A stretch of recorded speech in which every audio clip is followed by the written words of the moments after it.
नमस्कार शिक्षक साथियों, हमारे YouTube चैनल पर आप सभी शिक्षक साथियों का पुनः स्वागत है। आज हम बात करेंगे प्राथमिक माध्यमिक विद्यालयों में शाला प्रबंधन समिति के गठन के विषय में, जिसका गठन आगामी 9 सितंबर 2021 को प्रदेश की समस्त प्राथमिक माध्यमिक एवं EPES शालाओं में किया जाना है। शाला प्रबंधन समिति के गठन के संबंध में राज्य शिक्षा केंद्र द्वारा दिनांक 31/8/2021 को एक आदेश जारी किया गया, जिसमें शाला प्रबंधन समिति के गठन के संबंध में विस्तृत दिशा निर्देश दिए गए हैं।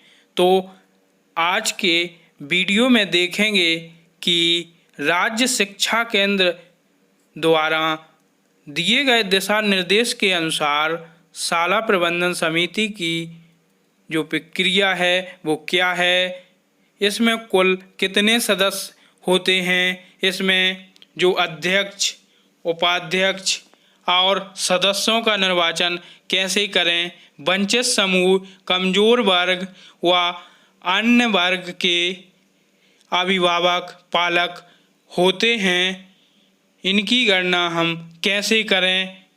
आइए तो हम जानें कि शाला प्रबंधन समिति में कुल कितने सदस्य होते हैं। प्रत्येक प्राथमिक माध्यमिक एवं कक्षा 1 से 8 तक की संयुक्त माध्यमिक शाला समिति में कुल 18 सदस्य होंगे, जिसमें 14 सदस्य पालक, अभिभावक तथा 4 मनोनीत सदस्य होंगे, जिसमें 50% महिलाएं होंगी। तो आइए इसमें जानते हैं मनोनीत 4 जो सदस्य हैं वो किस प्रकार होंगे।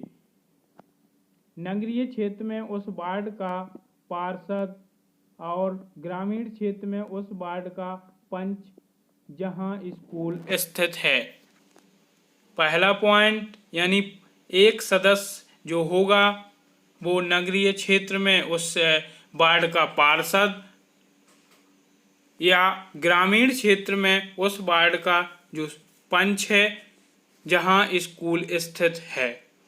दूसरा सदस्य महिला पार्षद या पंच, जिसे नगरीय निकाय के महापौर, अध्यक्ष या ग्राम पंचायत सरपंच द्वारा नाम निर्दिष्ट किया गया है, यानी महिला सदस्य इसमें होगा।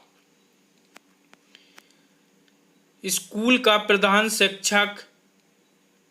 शिक्षक की अनुपस्थिति में वरिष्ठ एवं शिक्षक जो सचिव होंगे। और चौथे सदस्य स्कूल की वरिष्ठता महिला शिक्षक होगी। यदि किसी शाला में महिला शिक्षक की पद स्थापना नहीं है तो उक्त स्थान रिक्त रहेगा और महिला शिक्षक की पद स्थापना होने पर पद भरा जाएगा। तो इसमें शाला प्रबंधन समिति के गठन के पूर्व की प्रारंभिक तैयारियां किस प्रकार करनी होगी, इसके बारे में जानेंगे। तो सबसे पहले सूचना किन किन को देना है, इससे संबंध में जानते हैं। जिस वार्ड में शाला स्थित है उस वार्ड की ग्राम पंचायत के माननीय पंच या नगरीय निकाय के माननीय पार्षद पदेन सदस्य होंगे। शाला के प्रधान अध्यापक, वरिष्ठ एवं अध्यापक जो शाला प्रबंधन समिति के पदेन सदस्य सचिव हैं द्वारा संबंधित वार्ड के माननीय पंच या पार्षद को संलग्न परिशिष्ट 4 अनुसार शाला प्रबंधन समिति के सदस्य होने की सूचना देनी होगी। तो यह प्रपत्र आपको भिजवाना होगा। इसके बाद शाला प्रबंधन समिति में ग्रामीण क्षेत्र की स्थिति में ग्राम पंचायत के माननीय सरपंच द्वारा मनोनीत एक महिला पंच तथा नगरीय क्षेत्र की स्थिति में स्थानीय निकाय के मनोनीत मेयर अध्यक्ष द्वारा नामांकित एक महिला पार्षद सदस्य होंगे। इसके लिए शाला के प्रधान अध्यापक या शाला प्रबंधन समिति के पदेन सदस्य सचिव द्वारा दिनांक 6/9/2021 तक परिशिष्ट 5 अनुसार संबंधित सरपंच, मेयर, अध्यक्ष महोदय से निवेदन किया जाएगा। यह प्रपत्र में जानकारी चाही जाएगी। इस प्रकार से सर्वप्रथम शाला स्तर पर वर्गवार छात्रों की संख्या का वर्गीकरण करना होगा। इसके लिए आपको वर्गीकरण में वंचित समूह, कमजोर वर्ग, अन्य वर्ग आप अपनी शाला में 31 अगस्त 2021 के नामांकन के हिसाब से जो कुल दर्ज संख्या है कक्षा 1 को छोड़कर उसके अनुसार आपको समस्त बच्चों का वंचित समूह, कमजोर वर्ग एवं अन्य वर्ग में वर्गीकरण करना होगा। वंचित समूह में अनुसूचित जाति, अनुसूचित जनजाति, वन भूमि के पट्टाधारी परिवार, विमुक्त जाति, निःशक्त बच्चे, HIV ग्रस्त प्रभावित बच्चे और कमजोर वर्ग के तहत BPL कार्ड या अंत्योदय कार्ड धारी या अनाथ बच्चे आते हैं। इसके अलावा सभी अन्य वर्ग में आ जाएंगे। इस टेबल के अनुरूप आपको वर्गीकरण कर लेना है। इसके उपरांत आपको वंचित समूह के पालक अभिभावक की संख्या ज्ञात करना होगी। यानी वंचित समूह, कमजोर वर्ग, अन्य वर्ग के जो समूह हैं कि इनका भी संख्या ज्ञात करनी होगी। इसके लिए आपको एक सूत्र दिया गया है। इसका उपयोग कर आप इनकी संख्या को निकाल सकते हैं। यानी वंचित समूह के छात्रों की संख्या गुणे 100 बटे कुल दर्ज छात्र संख्या। तो इस प्रकार से आप इनका प्रतिशत निकाल सकते हैं कि वंचित समूह के कितने पालक अभिभावक को लेना है। इसके लिए अब 14 सदस्यों में इस वर्ग के पालक अभिभावक की संख्या ज्ञात करेंगे। तो इसमें आपको 14 गुणे वंचित समूह के पालक अभिभावक का जो प्रतिशत निकाला था इसको यहाँ पर लिखेंगे। तो 14 गुणे 43 बटे 100। इस प्रकार से रिजल्ट आता है 6.02। यानी इसको राउंड फिगर में लिखेंगे तो 6 आता है। इस प्रकार से आपने ज्ञात किया है कि वंचित समूह के कितने पालक या अभिभावक को लेना होगा। यानी अब इसकी संख्या निकाल ली है। इसी प्रकार से आपको कमजोर वर्ग के पालक अभिभावक की संख्या ज्ञात करना है। तो कमजोर वर्ग के छात्रों की संख्या गुणे 100 बटे कुल दर्ज छात्र संख्या। इस सूत्र की मदद से आपको कमजोर वर्ग के छात्रों की संख्या यहाँ पर लिखेंगे। यानी 55 है गुणे 100 बटे कुल दर्ज संख्या 150 है तो यहाँ पर दर्ज करेंगे। इसके बाद इसका प्रतिशत निकलकर सामने आएगा। यानी 36.66%। यानी 37% इसका प्रतिशत रेशियो निकलकर आ रहा है। अब इसको 14 सदस्यों में इस वर्ग के पालक एवं अभिभावक की संख्या कितनी होगी। तो इसके लिए आपको 14 गुणे कमजोर वर्ग के जो बालक अभिभावक का प्रतिशत यहाँ पर निकाला था इसको लिख देंगे। ठीक है। इसके बाद यहाँ पर 5.18 रिजल्ट निकल कर आता है। इसको राउंड फिगर में लिखेंगे तो 5 आ रहा है। इस प्रकार से एक उदाहरण के अनुसार जिस शाला में कुल 150 छात्र संख्या है तो उसका इस उदाहरण के माध्यम से समझाने की कोशिश की गई है। इस प्रकार कमजोर वर्ग के कुल 5 सदस्य शाला प्रबंधन समिति में लिए जाएंगे। इसके बाद इसी तरह कमजोर वर्ग के पालक अभिभावक की संख्या ज्ञात कर लेनी है। इस प्रकार से आपकी जो अन्य वर्ग है, अन्य वर्ग की संख्या निकलकर यहाँ पर आप देख सकते हैं 3 आई है। तो इसके बाद आपको एक टेबल के माध्यम से इसको बना लेना है, यानी वर्ग, वंचित समूह, कमजोर वर्ग एवं अन्य वर्ग, पालक अभिभावक महिला, पालक अभिभावक पुरुष और योग।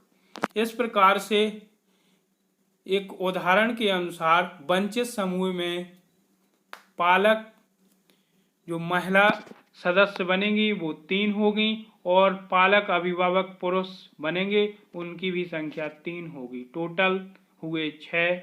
कमजोर वर्ग में इसी प्रकार महिला 3, पुरुष 2, 5 और अन्य वर्ग में 1 महिला और 2 पुरुष 3।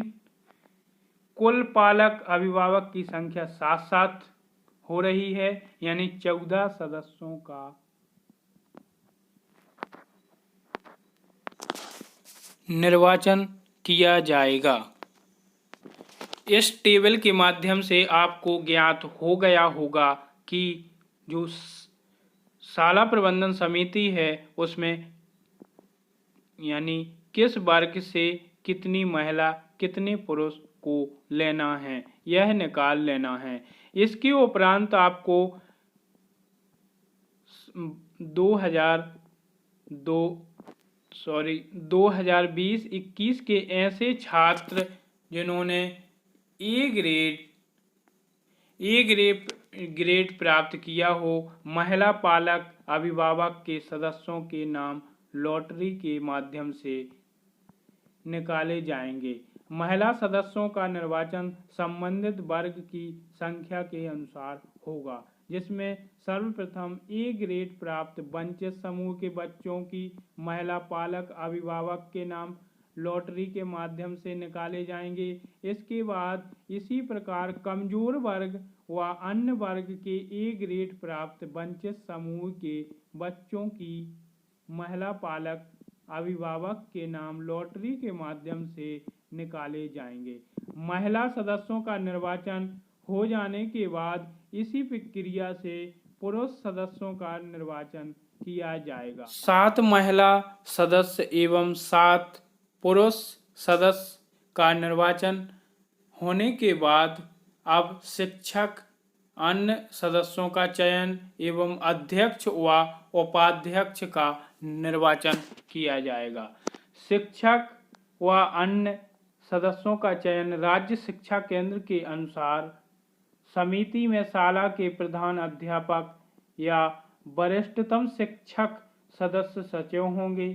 शाला की वरिष्ठतम महिला शिक्षक सदस्य होगी, अतः शाला के प्रधान अध्यापक, वरिष्ठतम अध्यापक एवं शाला प्रबंधन समिति के पदेन सदस्य सचिव द्वारा शाला की वरिष्ठतम महिला शिक्षिका को संलग्न परिशिष्ट 2/6 दिया गया है के द्वारा तद संबंध में सूचना देनी होगी, यानी सूचित किया जाएगा। यदि किसी शाला में महिला शिक्षक की पद स्थापना नहीं है तो उक्त स्थान रिक्त रहेगा। महिला शिक्षक की पद स्थापना होने पर यह पद भरा जाएगा। निर्वाचन की प्रक्रिया को जवाबदारी के साथ पूर्ण कराने के लिए पर्यवेक्षकों की नियुक्ति भी की जाएगी। किसी दूसरी शाला के शिक्षक भी हो सकते हैं। इसमें जन शिक्षक, विकास खंड अकादमिक समन्वयक, विकास खंड स्रोत केंद्र समन्वयक, विकास खंड शिक्षा अधिकारी, विख्याता, डाइट विख्याता, विगत शैक्षणिक संस्थान, शासकीय शिक्षा महाविद्यालय अथवा आवश्यकता अनुसार अन्य विभाग के कर्मचारी अधिकारी को पर्यवेक्षक के रूप में नियुक्त किया जा सकता है। यानी पूरी जो शाला प्रबंधन समिति की गठन की प्रक्रिया होनी है वो पर्यवेक्षक की निगरानी में पूर्ण होगी। तो अब इसके बाद अध्यक्ष का जो निर्वाचन होना है इसकी प्रक्रिया किस प्रकार होगी। इसके लिए निःशुल्क और अनिवार्य बाल शिक्षा का अधिकार का नियम जो 2011 एवं संशोधित नियम 2014 में की गई व्यवस्था के अनुसार शाला प्रबंधन समिति का एक अध्यक्ष होगा। अध्यक्ष का चयन निम्नानुसार होगा, यानी राज्य शिक्षा केंद्र द्वारा जो निर्देश दिए गए हैं इसके अनुसार होगा। इसमें शाला के प्रधान अध्यापक, वरिष्ठतम अध्यापक जो शाला प्रबंधन समिति के पदेन सदस्य सचिव हैं, अध्यक्ष के निर्वाचन के लिए निर्वाचन अधिकारी होंगे। इसके बाद अध्यक्ष के निर्वाचन हेतु इच्छुक सदस्य में से संलग्न परिशिष्ट जो 7 दिया गया है उसके अनुसार नामांकन पत्र प्राप्त किया जाएगा, नामांकन भरवाया जाएगा। यदि केवल एक ही नामांकन आता है तो सदस्य सचिव निर्विरोध निर्वाचन की घोषणा करेगा। यदि एक से अधिक नामांकन आते हैं तो पर्ची पर नाम लिखवाकर चिन्हांकित कर गुप्त मतदान द्वारा निर्वाचन किया जाएगा। सर्वाधिक मत प्राप्त करने वाले को प्रत्याशी को जो निर्वाचित घोषित किया जाएगा। अध्यक्ष निर्वाचन घोषणा की सूचना संलग्न परिशिष्ट जो 8 दिया गया है उसके अनुसार की जाएगी। ठीक है, इसकी एक प्रति निर्वाचन घोषित अध्यक्ष को दी जाएगी, एक प्रति शाला के रिकॉर्ड में संधारित कर रखी जाएगी। निर्वाचन की प्रक्रिया का कार्य विवरण सदस्य सचिव द्वारा लिखा जाएगा और रिकॉर्ड के रूप में स्कूल में रखा जाएगा। इसके बाद उपाध्यक्ष का निर्वाचन प्रारंभ होगा। तो संशोधित नियम 2011 नियम 12(2) का 4 में दिए गए प्रावधान अनुसार शाला प्रबंधन समिति में उपाध्यक्ष के निर्वाचन की भी व्यवस्था है। इसके निर्वाचन की प्रक्रिया अध्यक्ष के निर्वाचन प्रक्रिया अनुसार ही होगी। नियम में किए गए प्रावधान अनुसार यदि अध्यक्ष का पद एक महिला का निर्वाचन नहीं हुआ है तो उपाध्यक्ष के पद पर महिला सदस्यों में से निर्वाचन किया जाएगा। शाला के प्रधान अध्यापक, वरिष्ठतम अध्यापक जो शाला प्रबंधन समिति के पदेन सदस्य सचिव हैं, उपाध्यक्ष के निर्वाचन के लिए निर्वाचन अधिकारी नियुक्त होंगे, यानी निर्वाचन अधिकारी होंगे। उपाध्यक्ष के निर्वाचन हेतु इच्छुक सदस्यों में से संलग्न जो परिशिष्ट 9 दिया गया है उसके अनुसार नामांकन पत्र प्राप्त किया जाएगा। यदि केवल एक ही नामांकन आता है तो सदस्य सचिव निर्विरोध निर्वाचन की घोषणा करेगा। यदि एक से अधिक नामांकन आते हैं तो पर्ची पर नाम लिखवाकर चिन्हांकित कर गुप्त मतदान द्वारा निर्वाचन किया जाएगा। सर्वाधिक मत प्राप्त करने वाले को निर्विरोध यानी निर्वाचित घोषित किया जाएगा। यानी उपाध्यक्ष निर्वाचित घोषित की सूचना संलग्न परिशिष्ट 10 अनुसार की जाएगी। इसकी एक प्रति निर्वाचन घोषित उपाध्यक्ष को दी जाएगी और एक प्रति शाला के रिकॉर्ड में रखी जाएगी। निर्वाचन की प्रक्रिया का कार्य विवरण सदस्य सचिव द्वारा लिखा जाएगा। रिकॉर्ड के रूप में स्कूल में भी इसको रखना होगा। शाला प्रबंधन समिति का जो कार्यकाल है वो 2 वर्ष का होगा और इसके बाद शाला के गठन की सूचना प्रत्येक प्राथमिक शाला, माध्यमिक शाला, EPES शाला है जो कि प्रधान अध्यापक, वरिष्ठतम अध्यापक एवं शाला प्रबंधन समिति के पदेन सदस्य सचिव द्वारा समिति के गठन की सूचना जो परिशिष्ट 11 दिया गया है उसमें जन शिक्षक को देनी होगी। तो ये थी शाला प्रबंधन समिति का गठन वर्ष 2021-22 के पूर्ण प्रक्रिया। तो ये थी शाला प्रबंधन समिति से संबंधित महत्वपूर्ण जानकारी। अभी तक चैनल को सब्सक्राइब नहीं किया है तो सब्सक्राइब कर लें। धन्यवाद।